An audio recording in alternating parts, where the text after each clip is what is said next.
Hello everybody, my name is Sneaky Snake. Today I'm going to be starting a new video series called MO Matchup. We will be looking at how military orders plays into specific factions. We'll be looking at the strengths and the weaknesses of said faction, and then finally what we as military orders players can do to prepare against the faction that we'll be playing against. I'm going to start this series by reviewing factions that I've already played against. Hopefully, by the time I'm done with it, there won't be any factions that I have not played against, but we'll get there when we get there. So for this first one, we're going to be looking at the um, the matchup against Morats. I've played this one, I think, twice so far, and yeah, both times it didn't go amazing, but it still gave me a lot to learn, and I'm hoping to share this knowledge with you so that you can better prepare against this specific matchup. So without further ado, let's get into it. So first off, we've got the strengths of Morats. Morats they're a very, very good faction. They transitioned very well into N4, or sorry, into N5 from N4, and they were already pretty strong in N4, so yeah, they've only really gotten stronger, honestly. Um, so first up here, we've got Warhorse. So this is kind of like their thing. All of their units have Warhorse, and this leads to a lot of problems for other factions. So they don't really go into loss of lieutenant because if their lieutenant dies, everybody is they're still generating regular orders. So that's something that kind of sucks. Um, they also are relatively immune to hacking because their units can't be isolated. And finally, they um, can't get hit by like Emirate and like all that jazz. And then finally, they are immune to BS -3 or BS attack -3. That doesn't really matter for military orders, but it's just something good to know about Morats. They have really flexible fire teams. That's kind of another theme of Morats. Basically, everybody counts as like everything. And yeah, in N5, that's really strong because it means you can make pure duos super easily. And yeah, you can just be running around the field and having really good order efficiency. They have very good cheap hacking in the form of the Dartok. The Rodoc is also really good as well. They've got a couple of other hacking options, but the Dartok in particular is one that's going to be super hard to deal with because it has BTS 6. It's most likely going to be in a fire team with a Tinbot Suryat. And then on top of that, it's also Dogged and Whip 13 and has Trinity and has pitchers. So yeah, very good hacking options. And that's a big problem for military orders because we like to take heavy infantry or tags, and both of those units are very susceptible to pitchers and hacks. Um, the next thing is that they have pretty solid gunfighting. So I'll get into it later, but this is both a strength and a weakness. So their gunfighting is pretty good considering the fact that they're also good at a lot of other things. But that being said, they have relatively low BS across the board. So yeah, it is good to know though, because you can't just stand up a tag and be like, oh, my tag's gonna survive. Because a Surya HRL will probably peek you or it will like shoot you through smoke or something, and then you're gonna be on terrible odds and you're gonna die. So yeah, while they don't have the best gunfighting, it's definitely serviceable enough to where they're going to be able to kill anything that's standing up generally. The next thing is that they have good smoke access, so their Datarazis can duo. Datarazis are already amazing warbands, but then on top of that, they're also getting an extra SD on their smoke. So it makes it really easy for them to lay down smoke coverage to block your lines of fire because military orders doesn't really have a lot of MSV2 options. And on top of that, they're going to be able to smoke shoot a lot of your units. So it's just generally not a great thing for military orders to have to face. So yeah. Uh, Kind of playing into that, they have really good warbands. Gakis and Praetas are they're okay. They're not that much of a problem for military orders just because like, you know, we have relatively decent CC, and because of that, like Gakis and Praetas aren't going to be able to really leverage their cheap warbandy like style of play. That being said, they do also have Datarazis, and Datarazis are amazing. And they will definitely destroy you in CC because they're way cheaper than you. They can fork you with the template, and they're also better than you are at CC. So, yeah, definitely be aware of that. They also have mimetism, so they're kind of hard to get rid of. Yeah, overall, very good unit that you will struggle to deal with. And then finally, they have very good order generation. Generally, they're taking like at least one tactical awareness option, possibly two. They're going to be having like impetuous orders, and on top of that, they're also going to be having good lieutenant options that either provide NCO or Strategos, depending on which lieutenant route they go. So, yeah, generally they're playing with more than 15 orders. And that's just something to know because they do have a weakness in that they're relatively slow. But yeah, I'll get into that. But yeah, so these are the strengths of Morats. Be aware of them because Morats does have a lot of strengths. They are a very good faction. They're definitely one of the hardest factions I've played against as military orders, because it really seems like they counter a lot of the military orders playstyle. Um, yeah, so for that reason, yeah, just be very cautious when playing against them. And without further ado, let's just move on to their weaknesses.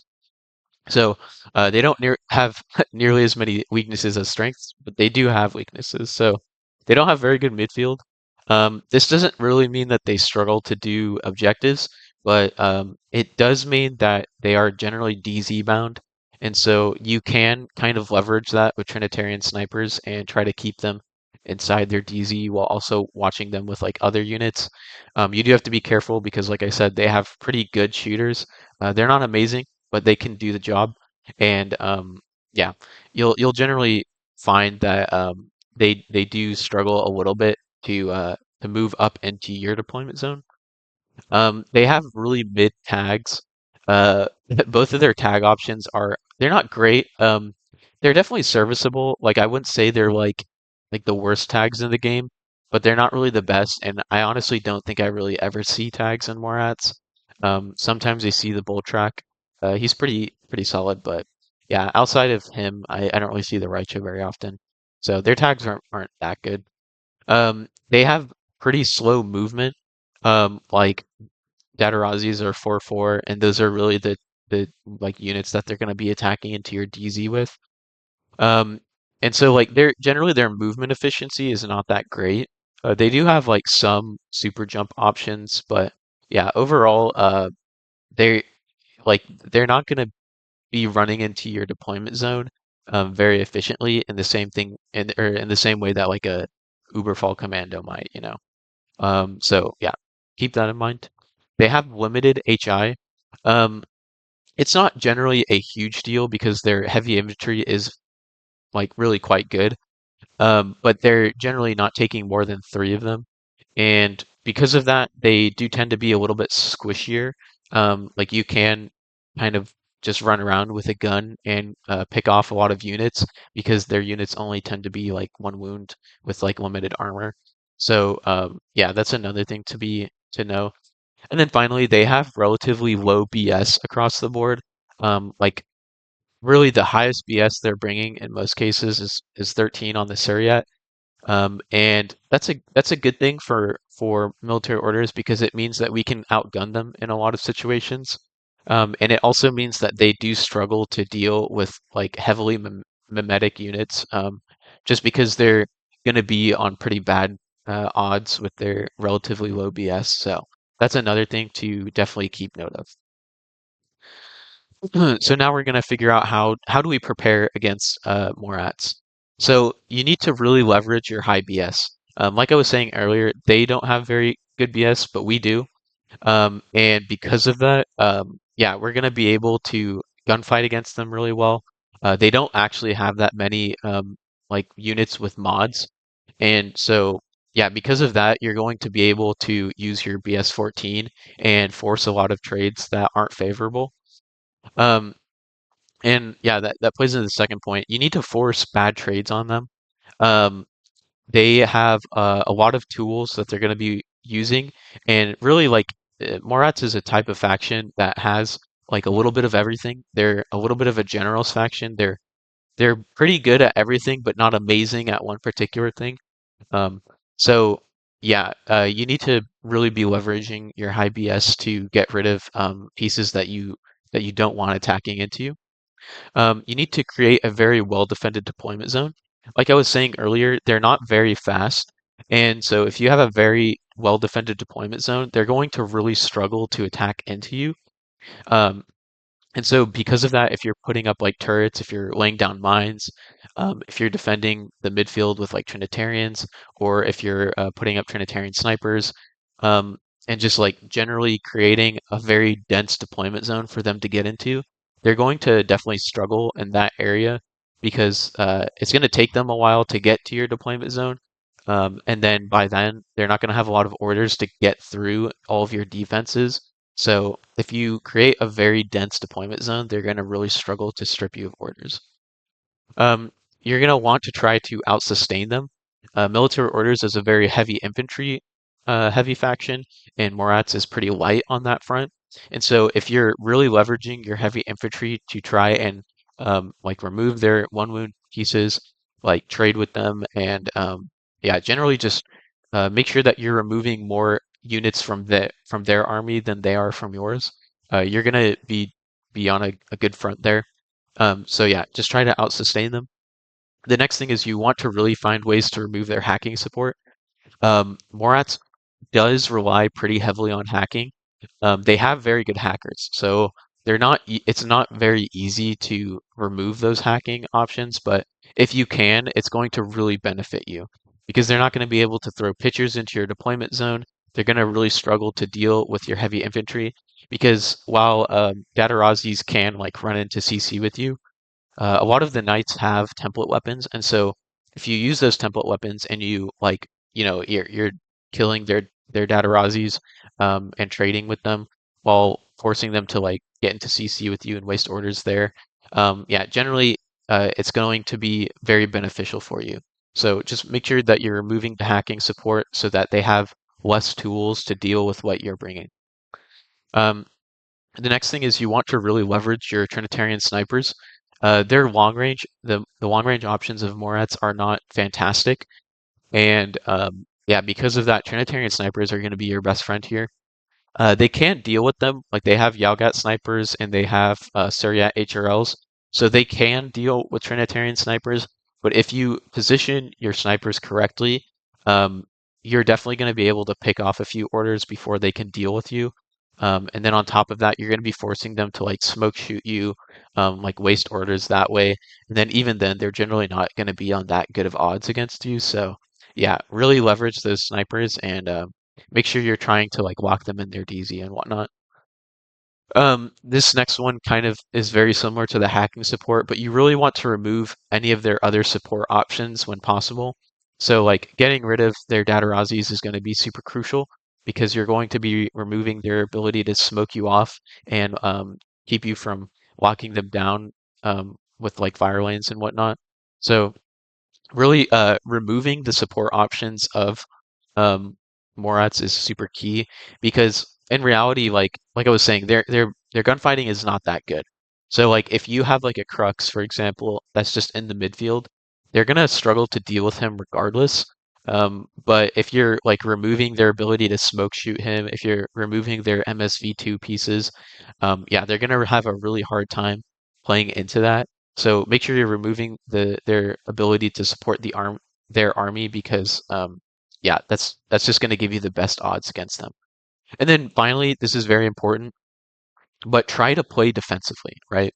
So they like I was saying earlier, Morats they're relatively slow and they're really not that good at attacking into a deployment zone. And because of that, like probably your best option as military orders is to sit back, play defensively, force them to overextend, focus on doing the objectives at the beginning, and once they're in like the middle zone, they're trying to like get objectives. They're trying to push into your deployment zone. that's when you can really like punch back, because military orders really excels at forcing people to overextend and then punching back after they have overextended. You can play a very aggressive game with military orders, but I just find that they play very well defensively. And so if you're forcing the Morats to come out of their own deployment zone and to face you in the midfield, or to try and like face you in your deployment zone, you're going to really be able to force them into bad trades. You're going to be able to really cut off their support. And in doing so, you're going to increase your odds of winning that matchup. And I didn't put it here, but Moritz generally doesn't have very high armor, and that's actually a really, really, really good thing for military orders because we don't have that many AP options.